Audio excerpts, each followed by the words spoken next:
ಆತ್ಮೀಯ ವಿದ್ಯಾರ್ಥಿಗಳೇ, ಈ ಒಂದು ವಿಡಿಯೋದಲ್ಲಿ ನಾವು ಮೌಲ್ಯ ಶಿಕ್ಷಣದ ಪಾಠವಾದ ನನ್ನ ಕೆಲಸ ನನ್ನ ಹೆಮ್ಮೆ ಈ ಒಂದು ಅಧ್ಯಾಯದ ಬಗ್ಗೆ ತಿಳ್ಕೊಳ್ಳೋಣ. ಯಾರು ನಮ್ಮ ಚಾನಲ್ನ ಸಬ್ಸ್ಕ್ರೈಬ್ ಮಾಡಿಲ್ಲ, ಈಗಲೇ ಸಬ್ಸ್ಕ್ರೈಬನ್ನು ಮಾಡಿಕೊಳ್ಳಿ. ಮೌಲ್ಯ ಶಿಕ್ಷಣದ ಎಲ್ಲ ಪಾಠಗಳನ್ನು ನಮ್ಮ ಒಂದು ಚಾನಲಲ್ಲಿ ಅಪ್ಡೇಟನ್ನು ಮಾಡಲಾಗ್ತಾ ಇದೆ. ಇದು ಹೇಳ್ತಾರೆ,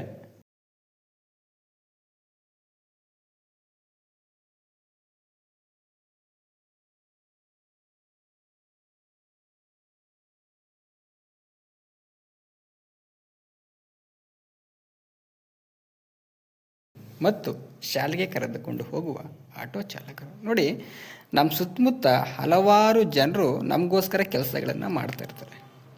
ಅದು ನಮ್ಮ ಅರಿವಿಗೆ ಬರೋದಿಲ್ಲ. ಎಕ್ಸಾಂಪಲ್, ಈಗ ನಗರ ಸಭೆಗಳಲ್ಲಾಗಿರ್ಬೋದು, ಅಲ್ಲೇನು ಮಾಡ್ತಾರೆ, ಪೌರ ಕಾರ್ಮಿಕರು ಬೀದಿಗಳನ್ನು ಸ್ವಚ್ಛಗೊಳಿಸ್ತಾರೆ. ಅದು ಯಾರಿಗೋಸ್ಕರ? ನಮಗೋಸ್ಕರ. ಆಟೋ ಚಾಲಕರು ನಮ್ಮನ್ನು ಶಾಲೆಗೆ ಕರ್ಕೊಂಡು ಬರ್ತಾರೆ. ಹಾಗೆ ರೈತರು ನಮಗೋಸ್ಕರ ಆಹಾರ ಬೆಳೆಗಳನ್ನು ಬೆಳ್ಕೊಡ್ತಾರೆ. ನೋಡಿ, ಇವರೆಲ್ಲ ನಮಗೇನು ಮಾಡ್ತಾ ಇದ್ದಾರೆ? ಸಹಾಯಕವಾಗಿ ಕೆಲಸಗಳನ್ನು ನಿರ್ವಹಿಸ್ತಿದ್ದಾರೆ. ಇದನ್ನು ನಾವೇನು ಮಾಡ್ತೀವಿ? ಸರಿಯಾಗಿ ಗಮನಿಸೋದೇ ಇಲ್ಲ. ಅಂಥ ವ್ಯಕ್ತಿಗಳಿಗೆ ನಾವೇನು ಮಾಡಬೇಕು? ಕೃತಜ್ಞತೆಯನ್ನು ಸಲ್ಲಿಸಬೇಕು. ಪ್ರತಿಯೊಂದು ಕೆಲಸನೂ ಕೂಡ ಇಲ್ಲಿ ಮುಖ್ಯ. ಯಾವ ಕೆಲಸನೂ ಮೇಲಲ್ಲ, ಯಾವ ಕೆಲಸನೂ ಕೀಳಲ್ಲ. ಹೇಳ್ತಾರೆ ನೋಡ್ರಿ, ಎಷ್ಟೋ ಬಾರಿ ನಾವು ಅವರ ಕೆಲಸದ ಪ್ರಾಮುಖ್ಯತೆಯನ್ನು ಮರಿತೇವೆ. ಒಮ್ಮೆ ಊಹಿಸಿ ನೋಡಿ, ಒಮ್ಮೆ ಯೋಚನೆ ಮಾಡಿ, ಬೀದಿಗಳನ್ನು ಸ್ವಚ್ಛಗೊಳಿಸ್ತಿದ್ರೆ, ಮುರಿದ ವಸ್ತುಗಳನ್ನು ರಿಪೇರಿ ಮಾಡೋರು ಇಲ್ಲದಿದ್ದರೆ, ಅಥವಾ ಆಹಾರ ಬೆಳೆದೇ ಇದ್ದರೆ ನಮ್ಮ ಜೀವನ ಎಷ್ಟು ಕಷ್ಟ ಆಗ್ತಿತ್ತು ಅಂತಕ್ಕಂಥದ್ದು. ರೈತರು ಏನು ಮಾಡ್ತಾರೆ? ಆಹಾರ ಪದಾರ್ಥಗಳನ್ನು ಬೆಳೀತಿದ್ದಾರೆ. ಅವರು ಆಹಾರ ಪದಾರ್ಥಗಳನ್ನು ಬೆಳೆಯಲಿಲ್ಲ ಅಂತಂದರೆ ನಮಗೆಷ್ಟು ಕಷ್ಟ ಆಗ್ತಿತ್ತು, ನಾವು ಬದುಕನ್ನು ನಡೆಸೋದಕ್ಕೆ ಕಷ್ಟ ಆಗ್ತಿತ್ತು, ನಾವು ಜೀವಂತವಾಗಿ ಇರೋಕ್ಕಾಗ್ತಿರ್ಲಿಲ್ಲ ಅಂತ ಹೇಳ್ಬೋದು. ಹಾಗೆ ಬೀದಿಗಳನ್ನು ಸ್ವಚ್ಛಗೊಳಿಸ್ತಿದ್ದವರಿಲ್ಲ ಅಂತಂದರೆ ಯಾವ ರೀತಿ ಆಗ್ತಿತ್ತು? ಒಂದು ಸ್ವಲ್ಪ ಯೋಚನೆ ಮಾಡಿ ನೋಡಿ. ಇಲ್ಲಿ ಎಲ್ಲ ಕೆಲಸನೂ ಕೂಡ ಇಲ್ಲಿ ಅಮೂಲ್ಯವಾದದ್ದು.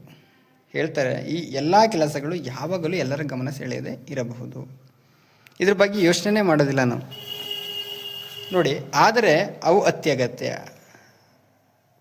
ಸ್ವಚ್ಛಗೊಳಿಸೋರು ಇಲ್ಲದೇ ಇದ್ದರೆ, ರೈತರು ಬೆಳೆಯನ್ನು ಬೆಳೆದೇ ಇದ್ದರೆ ಎಷ್ಟು ಕಷ್ಟ ಆಗುತ್ತೆ ನೋಡಿ. ಇಲ್ಲಿ ಹೇಳ್ತಾರೆ, ಅವೆಲ್ಲ ಅತ್ಯಗತ್ಯ. ಅವಿಲ್ಲ ಅಂತಂದರೆ ನಮ್ಮ ಜೀವನನೇ ಕಷ್ಟ ಆಗುತ್ತೆ. ಅವರಿಲ್ಲದೆ ನಮ್ಮ ಮನೆಗಳಾಗಿರ್ಬೋದು, ಶಾಲೆಗಳಾಗಿರ್ಬೋದು, ಸಮುದಾಯ ಆಗಿರ್ಬೋದು, ಇವು ಸುಸೂತ್ರವಾಗಿ ಕಾರ್ಯನಿರ್ವಹಿಸಲು ಸಾಧ್ಯ ಆಗೋದಿಲ್ಲ ಅಂತ ಹೇಳ್ಬೋದಾಗಿರ್ತದೆ. ಜೊತೆಗೆ ನಮ್ಮ ಕೆಲಸದ ಜೊತೆಗೆ ನಾವು ಯಾವುದಾದ್ರು ದೊಡ್ಡ ಹುದ್ದೆಯಲ್ಲಿರ್ಬೋದು, ಇನ್ನೊಬ್ಬರು ಸ್ವಲ್ಪ ಹುದ್ದೆಯಲ್ಲಿ, ಅಂದರೆ ಇಲ್ಲಿ ಯಾವುದೇ ಹುದ್ದೆಯನ್ನು ನಾನು ಮೇಲು ಕೀಳು ಅಂತ ಹೇಳ್ತಾ ಇಲ್ಲ. ಇಲ್ಲಿ ನಮ್ಮ ಕೆಲಸದ ಜೊತೆ, ನಮ್ಮ ಕೆಲಸದ ಮೇಲೆ ನಮ್ಗೆ ಯಾವ ರೀತಿ ಗೌರವ ಇರ್ತದೋ ಅದೇ ರೀತಿ ಇತರರ ಕೆಲಸದ ಮೇಲೂ ನಾವು ಗೌರವವನ್ನು, ಭಾವನೆಯನ್ನು ಇಟ್ಕೊಂಡು ಅವರಿಗೆ ಗೌರವವನ್ನು ಸಲ್ಲಿಸಬೇಕು. ಇದು ನಮ್ಮ ಮೊದಲ ಹೆಜ್ಜೆ ಅಂತ ಹೇಳ್ಬೋದು. ಇಲ್ಲಿ ಹೇಳ್ತಾರೆ, ಪ್ರತಿಯೊಂದು ಕೆಲಸವನ್ನು ಗೌರವದಿಂದ ಕಾಣುವುದು ದಯಾಳು ಮತ್ತು ಜವಾಬ್ದಾರಿಯುತ ನಾಗರಿಕನಾಗುವ ಮೊದಲ ಹೆಜ್ಜೆ. ಇಲ್ಲಿ ಪ್ರತಿಯೊಂದು ಕೆಲಸವನ್ನು ನಾವು ಗೌರವದಿಂದ ಕಾಣಬೇಕು. ಇಲ್ಲಿ ಯಾವ ಕೆಲಸನೂ ಮೇಲಲ್ಲ, ಯಾವ ಕೆಲಸನೂ ಕೀಳಲ್ಲ, ಎಲ್ಲನೂ ಕೂಡ ನಾವು ಸಮನಾಗಿ ನೋಡಬೇಕು. ಇಲ್ಲಿ ಒಂದು ಚಟುವಟಿಕೆಯನ್ನು ಕೊಟ್ಟಿದ್ದಾರೆ. ಶಿಕ್ಷಕರು ಏನು ಮಾಡ್ತಾರೆ ಅಂತಂದರೆ, ಬೋರ್ಡ್ ಮೇಲೆ ಒಂದು ವೃತ್ತವನ್ನು ಹಾಕಿ ಅಲ್ಲಿ ದಿನನಿತ್ಯ ನಮಗೆ ಸಹಾಯ ಮಾಡುವವರು ಎಂಬ ಶೀರ್ಷಿಕೆಯನ್ನು ಬರೆದು, ಅದು ಮನೆಯಾಗಿರ್ಬೋದು, ಶಾಲೆ ಆಗಿರ್ಬೋದು, ಅಥವಾ ಹಳ್ಳಿ ಆಗಿರ್ಬೋದು, ನಗರ ಸಮುದಾಯಗಳಾಗಿರ್ಬೋದು, ಇಲ್ಲಿರ್ತಕ್ಕಂಥ ಎಲ್ಲ ಕೆಲಸಗಾರರನ್ನು ಪಟ್ಟಿ ಮಾಡಿ ಎಂದು ವಿದ್ಯಾರ್ಥಿಗೆ ಹೇಳ್ತಕ್ಕಂಥದ್ದು. ಉದಾಹರಣೆಗೆ, ಕಸ ಗುಡಿಸುವವರು, ಕಸ ಸಂಗ್ರಹಿಸುವವರು, ರೈತ, ಅಡುಗೆ ಮಾಡ್ತಕ್ಕಂಥವ್ರು, ಮರಗೆಲಸ ಮಾಡೋರು, ಗಾರೆ ಕೆಲಸದವರು, ಎಲೆಕ್ಟ್ರಿಷಿಯನ್ಸು, ಬಟ್ಟೆ ಹೊಲೆಯವರು, ಪೌರ ಕಾರ್ಮಿಕರು, ಕಾವಲು ಕಾಯುವವರು, ನೀರು ಬಿಡುವವರು, ಆಟೋ ಚಾಲಕ, ಹೀಗೆ ಹಲವಾರು ಜನರು ನಮಗೇನು ಮಾಡ್ತಾರೆ? ಸಹಾಯವನ್ನು ಮಾಡ್ತಾರೆ. ಅದು ಪರೋಕ್ಷವಾದ ಸಹಾಯ ನಮಗೆ ಆಗಿರ್ತದೆ. ಅದರ ಬಗ್ಗೆ ನಮಗೆ ಅಲ್ಪನೂ ಕೂಡ ಜ್ಞಾನ ಅಂತಕ್ಕಂಥದ್ದು ಇರೋದಿಲ್ಲ. ಅವ್ರ ಬಗ್ಗೆ ನಾವು ಯೋಚನೆ ಕೂಡ ಮಾಡಿರೋದಿಲ್ಲ. ಅವರೆಲ್ಲ ನಮಗೆ ಜೀವನವನ್ನು ನಡೆಸೋದಕ್ಕೆ ಸಹಕಾರಿಯಾಗಿರ್ತಾರೆ. ಯಾರ್ಯಾರು ಅಂತಕ್ಕಂಥದ್ದನ್ನ ವಿದ್ಯಾರ್ಥಿಗಳು, ಇನ್ನು ಉಳಿದವರನ್ನು ನೀವೇನು ಮಾಡಬೇಕು, ಪಟ್ಟಿಯನ್ನು ಮಾಡಬೇಕಾಗುತ್ತೆ. ಇಲ್ಲಿ ಸಾಲು ಮರದ ತಿಮ್ಮಕ್ಕ ಇವರೊಬ್ಬರು ಪರಿಸರವಾದಿಯಾಗಿರ್ತಾರೆ. ಇವರ ಒಂದು ಚಿಕ್ಕ ಕತೆ ರೀತಿ ಇರ್ತಕ್ಕಂಥ ಒಂದು ವಿಚಾರವನ್ನು ಕೊಟ್ಟಿದ್ದಾರೆ ನೋಡ್ರಿ. ಇವರು ಕರ್ನಾಟಕದವರು, ತುಮಕೂರಿನ ಹುಲಿಕಲ್ ಅಂತಕ್ಕಂಥ ಒಂದು ಗ್ರಾಮದಲ್ಲಿ ಇವರು ಜನಿಸ್ತಾರೆ. ತುಂಬ ಬಡ ಕುಟುಂಬದವರಾಗಿರ್ತಾರೆ. ಜೊತೆಗೆ ಏನೂ ಕೂಡ ಇವರು ಓದಿಲ್ಲ, ಅನಕ್ಷರಸ್ಥರು ಕೂಡ ಆಗಿರ್ತಾರೆ.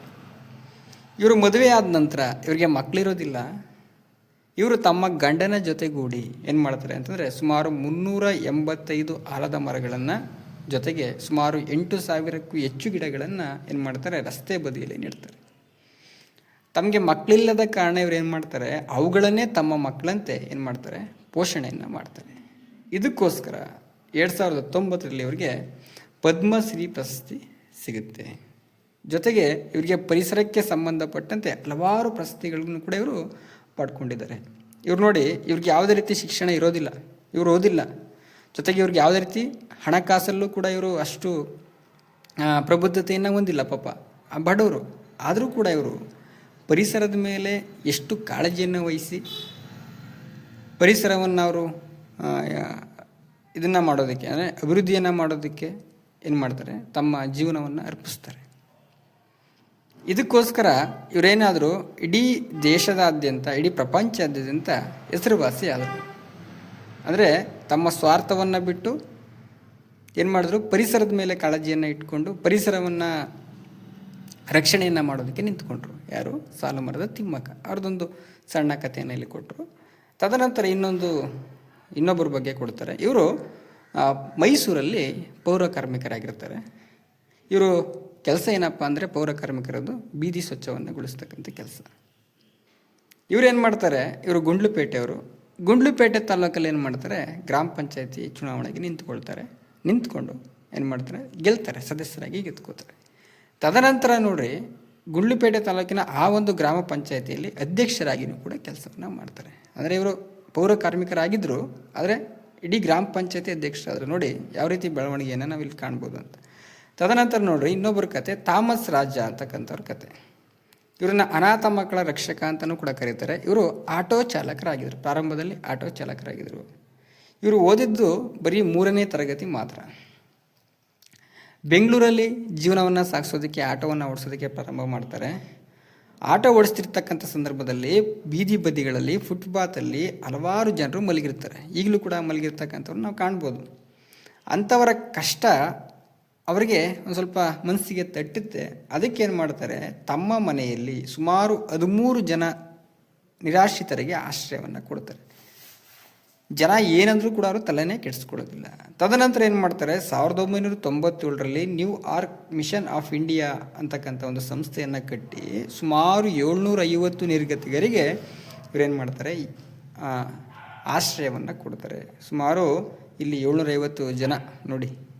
ಜೊತೆಗೆ ಅವರಿಗೆ ಉಚಿತವಾಗಿ ಊಟ, ವಸತಿ ಮತ್ತು ವೈದ್ಯಕೀಯ ಆರೈಕೆಯನ್ನು ಈಗಲೂ ಕೂಡ ಅವರು ನಡೆಸ್ಕೊಂಡು ಹೋಗ್ತಾ ಇದ್ದಾರೆ. ನೆಕ್ಸ್ಟ್ ನೋಡಿ, ಗುಂಪಿನಲ್ಲಿ ಚರ್ಚಿಸಿ. ನಾವು ಅಸಾಧಾರಣ ಕೆಲಸಗಳನ್ನು ಮಾಡುವ ಮೂಲಕ ಸಮಾಜಕ್ಕೆ ಅಗಾಧವಾದ ಕೊಡುಗೆ ನೀಡುವ ಜನರನ್ನು ಮಾತ್ರ ಗೌರವಿಸುತ್ತೇವೆ. ಅದರಲ್ಲಿ ಹೆಚ್ಚು ಕೊಡುಗೆ ಕೊಡತಕ್ಕಂಥವ್ರು ಮಾತ್ರ ನಾವು ಗೌರವಿಸ್ಬೇಕಾ, ಇನ್ನು ಉಳಿದವ್ರನ್ನ ನಾವು ಗೌರವವನ್ನು ಕೊಡೋಂಗಿಲ್ವಾ ಅಂತಕ್ಕಂಥ ಕ್ವಶನ್. ಹೌದಾ ಇಲ್ವಾ? ಅಥವಾ ನಾವು ಎಲ್ಲರನ್ನೂ ಗೌರವಿಸಲು ಸಾಧ್ಯವೇ? ನಾವೆಲ್ಲರಿಗೂ ಕೂಡ ಗೌರವವನ್ನು ಕೊಡಬೇಕಾ? ಯೋಚನೆ ಮಾಡಿ ಮಕ್ಕಳೇ, ಎಲ್ಲರಿಗೂ ಕೊಡಬೇಕಾ? ಅಥವಾ ಬರೀ ದೊಡ್ಡ ಕೆಲಸ ಮಾಡಿದವ್ರಿಗೆ ಮಾತ್ರ ನಾವು ಗೌರವವನ್ನು ಕೊಡಬೇಕಾ? ದೊಡ್ಡ ಕೆಲಸದಲ್ಲಿರೋರಿಗೆ ಮಾತ್ರ ಗೌರವವನ್ನು ಕೊಡಬೇಕಾ? ಯೋಚನೆ ಮಾಡಿ ನೋಡಿ. ನೀವು ಗೌರವಿಸುವ ಕೆಲಸಗಳು ಅಥವಾ ಉದ್ಯೋಗಗಳನ್ನು ಹೆಸರಿಸಿ. ಇಲ್ಲಿ ಕೇಳ್ತಾರೆ, ನೀವು ಗೌರವವನ್ನು ಕೊಡ್ತಕ್ಕಂಥ ಕೆಲಸಗಳು. ಡಾಕ್ಟರ್ ಆಗಿರ್ಬೋದು, ಪೊಲೀಸ್ ಆಗಿರ್ಬೋದು, ಸೈನಿಕರಾಗಿರ್ಬೋದು, ಅಡುಗೆ ಮಾಡ್ತಕ್ಕಂಥವ್ರಾಗಿರ್ಬೋದು, ರೈತರಾಗಿರ್ಬೋದು, ಪ್ರತಿಯೊಂದು ಕೆಲಸನೂ ಇಲ್ಲಿ ಗೌರವ ಭಾವನೆಯನ್ನು ಇಟ್ಕೊಳ್ತದೆ. ಗೌರವವನ್ನು ಕೊಡಬೇಕು ನಾವು. ಅದರಲ್ಲಿ ನಿಮಗೆ ಗೌರವಿಸ್ತಕ್ಕಂಥ ಉದ್ಯೋಗಗಳನ್ನು, ಕೆಲಸಗಳನ್ನು ನೀವು ಪಟ್ಟಿಯನ್ನು ಮಾಡಿ.